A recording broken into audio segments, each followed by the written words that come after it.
fakta dalam Islam itu kan ada beberapa mazhab fikih. Kita tahu yang utama mazhab Hanafi ya, karena asal mazhab yang paling sepuh siapa? Hanafi atau Imam Abu Hanifah. Kedua Imam Malik. Siapa? Imam Malik. Syekh Syafi'i, gurunya Imam Syafi'i. Ketiga Imam Syafi'i. Setelah itu ada Imam Ahmad bin Hanbal. Nah, kenapa kita harus bermadzhab?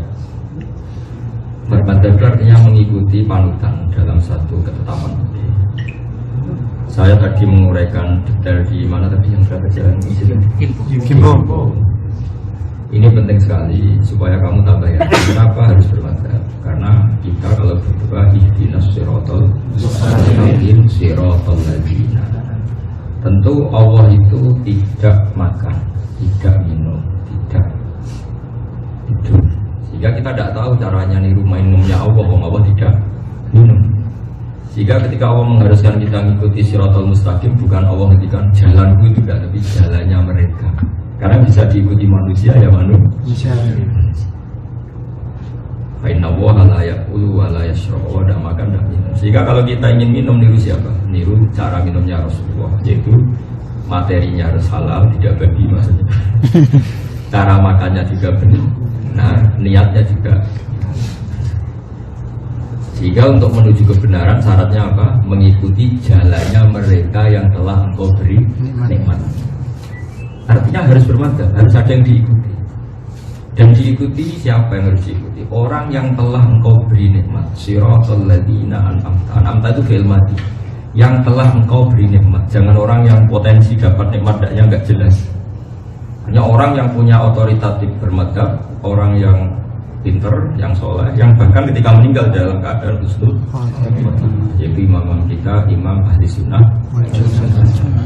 Jadi kalau ada orang tanya, kenapa kita harus bermadzhab, baca saja surat Fatihah, ihdinas siratal mustaqim siratal ladzina. Ya, jadi bukan siratoka, jalannya kamu, engkau Allah, tapi siratal ladzina.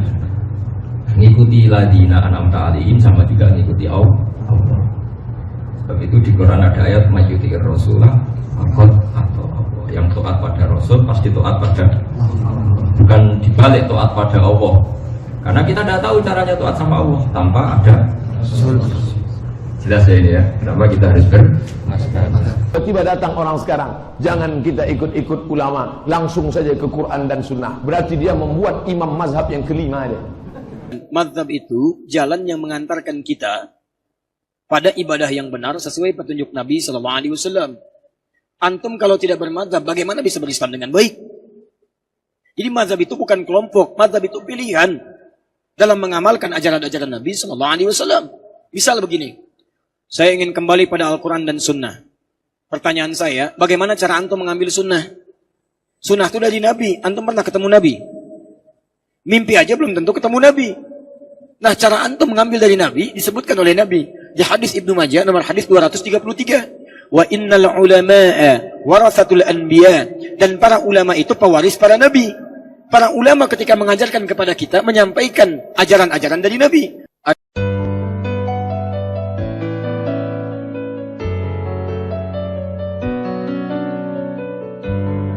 Assalamualaikum warahmatullahi wabarakatuh. Bismillahirrahmanirrahim. Alhamdulillah wa syukurillah wa ala nikmatillah, la hawla wa la quwata illa billah, amma ba'dah. Saudaraku yang berbahagia, kita itu di dalam beragama, sebagian besar umat Islam itu cara memahami agama adalah dengan bermadhab dengan kepada salah satu madhab yang sudah mu'tabar. Kita tahu bahwa dalam fikih itu ada 4 madhab yang mu'tabar dalam Islam. Madhab Hanafi, madhab Maliki, Hambali, dan Syafi'i. Nah, ada juga orang yang punya anggapan bahwa kita ini tidak usah bermadhab. Nah, ini yang masalah ini. langsung kembali kepada Al-Quran dan As-Sunnah. Kadang dengan dalih langsung kembali kepada Al-Quran dan As-Sunnah itu kadang seseorang langsung, wah ini berarti ulama-ulama terdahulu ini sumber dari segala perpecahan. Karena perbedaan di kalangan ulama itu suatu keniscayaan. Nah, mestinya harus kembali kepada Al-Quran dan As-Sunnah. Ini asumsi, opini yang dikembangkan oleh mereka-mereka yang tidak mau terhadap bermadhab. Saudaraku yang berbahagia, Al-Fakir tidak memaksa yang tidak mau bermadhab atau anti madhab itu harus bermadhab dengan madhab tertentu sebagaimana mayoritas umat Islam. Tetapi kita ingin merenung bersama bahwa kita tidak ingin bermadhab misalnya, tetapi secara bersamaan kita sudah membuat madhab sendiri. Nah, ini masalah. Jadi kita itu tidak ingin bermadhab, secara bersamaan kita buat madhab sendiri. Oleh karenanya perlu ada kejelasan secara ilmiah. Kenapa antum menolak terhadap bermadhab? Ini perlu ada. Sementara secara bersamaan antum tidak bisa dipisahkan daripada istilah madhab itu sendiri. Saudaraku yang berbahagia, ya sudahlah, antum udah anti madhab tidak masalah. Tetapi kami akan memberikan penjelasan kenapa mayoritas Ahlus Sunnah wal Jamaah itu bermadhab. Pertama adalah kita meyakini bahwa dengan bermadhab itu akan menyelamatkan kita dari paham-paham yang tidak sesuai dengan Al-Quran dan As-Sunnah. Karena dengan bermadhab itu sebenarnya sudah hasil ramuan-ramuan yang mengadopsi daripada Al-Quran dan As-Sunnah. Maka bukan berarti orang yang bermadhab atau para pencetus madhab itu sendiri itu menyalahi terhadap Al-Quran dan As-Sunnah. Kita lihat bagaimana kehebatan ulama terdahulu itu yang hafal Al-Quran. Kita lihat ulama-ulama terdahulu itu bagaimana mampu memahami Al-Quran secara sempurna, memahami hadis secara sempurna. Bukan hanya memahami hadis, membaca, memaknai, tetapi hafal bagaimana sanadnya hadis, bagaimana perawinya hadis. Jadi bermadhab itu bukan menjauhkan kita daripada Al-Quran dan As-Sunnah. Justru bermadhab itu akan mendekatkan kita kepada Al-Quran dan As-Sunnah. Di dalam Al-Quran kita sudah mengenal bahwa fas'alu ahla dzikri in kuntum la ta'lamun. Bertanyalah kalian itu kepada ahlul dzikr.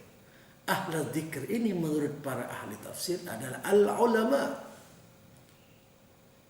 Ahli ilmu, orang yang menguasai terhadap ilmu-ilmu syariat. Tanya kepada para ulama, in kuntum la ta'lamun. Kalau kalian itu tidak tahu.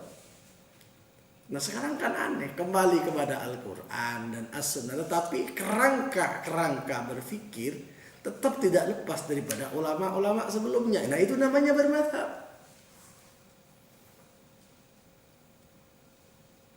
Mengajak kepada Al-Quran dan As-Sunnah secara bersamaan. Dia sebenarnya tidak bisa dipisahkan daripada kerangka-kerangka orang yang bermadhab.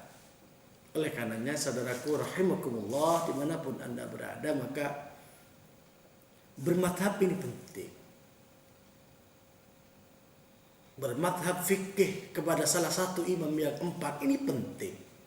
Jangan sampai kita enggak bermadhab langsung, itu tidak bisa. Mohon maaf, kadang memahami hadis, memahami Al-Quran dari terjemahan. Jadi membaca literatur fikih yang dibaca di pesantren-pesantren ya bukan berarti menyalahi terhadap Al-Quran dan As-Sunnah. Justru disitulah intisari Al-Quran dan As-Sunnah. Saudaraku yang berbahagia dirahmati oleh Allah Subhanahu wa taala. Secara tidak langsung Rasulullah Shallallahu alaihi wasallam itu sebenarnya sudah memberikan rekomendasi kepada kita semua bahwa nanti kalau terjadi perpecahan, terjadi perbedaan tajam di kalangan umat Islam, fa'alaikum bisawadil a'dham. Ikut kepada kelompok mayoritas. Nah, Nabi sudah memberikan gambaran. Nah, siapa as-sawad al-a'dham ini? As-sawad al-a'dham ini adalah kelompok umat Islam yang cara beragamanya itu tidak lepas daripada mazhab yang 4. Dia memilih mazhab dari salah satu mazhab yang 4 itu. Mari kita buktikan secara ilmiah, secara empiris. Kalau kita datang ke Arab Saudi, ketemu dengan saudara kita yang beda negara, tanya, ayu madhabin anta, kamu madhabnya apa? Pasti rata-rata bermadhab. Jadi kalau diakumulasi secara keseluruhan, umat Islam ini rata-rata bermadhab. Disitulah Nabi Daud as-sawad al-a'zam di sini. Saudaraku yang berbahagia, jangan Anda terprovokasi dengan ajakan-ajakan tidak usah bermadhab. Jangan. Karena pada hakikatnya Anda sudah menghadirkan madhab tersendiri dalam paradigma berpikir Anda. Mari kita tetap istiqamah di dalam ajaran Ahlus Sunnah wal Jamaah. Ikutilah madhab-madhab tertentu. Ya, kalau di Indonesia ini madhabnya Syafi'i rata-rata. Kemudian di tempat yang lain ada yang Hanafi, ada yang Maliki dan lain sebagainya. Ini ajaran Ahlus Sunnah wal Jamaah. Kalau sudah bermadhab, insya Allah jelas. Insya Allah Ahlus Sunnah wal Jamaah. Perkara pola pikir dan lain sebagainya beragam. Nah itu hal yang manusia. Tapi yang jelas poinnya adalah beragama harus jelas madhabnya apa. Jadi kalau ada orang mengajak kepada Al-Quran dan As-Sunnah, ya bermadhab itu justru mempermudah kita untuk memahami Al-Quran dan As-Sunnah. Saudaraku yang berbahagia, cuman kita tidak boleh saling memaksa. Silahkan antum ingkarul madhab, tidak masalah. Tetapi yang sudah bermadhab, jangan pernah lari daripada madhab hanya gara-gara jargon kembali kepada Al-Quran dan As-Sunnah. Justru Anda mengikuti jargon itu, hakikatnya Anda menjauhkan daripada Al-Quran dan As-Sunnah. Demikian saudaraku, mudah-mudahan hati kita, raga kita dibimbing oleh Allah Subhanahu wa taala dalam kebaikan. Wassalamualaikum warahmatullahi wabarakatuh.